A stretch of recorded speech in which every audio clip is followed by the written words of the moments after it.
ini adalah kondisi terkini dari Jalan Jati Gang 4. Banyak rumah yang porak-poranda. Ya, ini banyak banget bangunan-bangunan yang gentengnya juga berterbangan.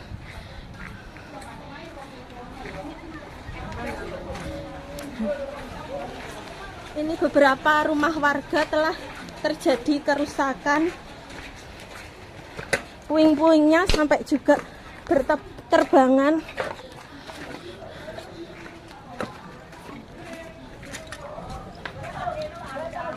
So, etan toh, sapa neh ya Man?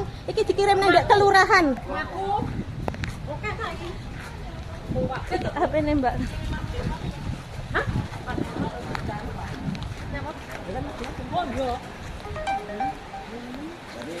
Terjadi puting beliung di sekitaran lingkungan Jalan Jati Gang 4.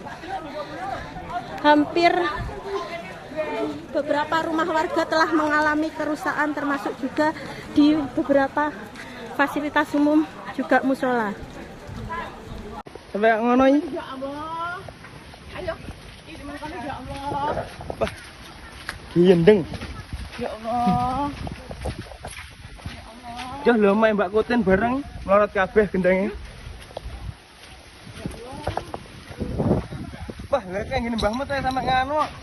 Ning mobil kabeh.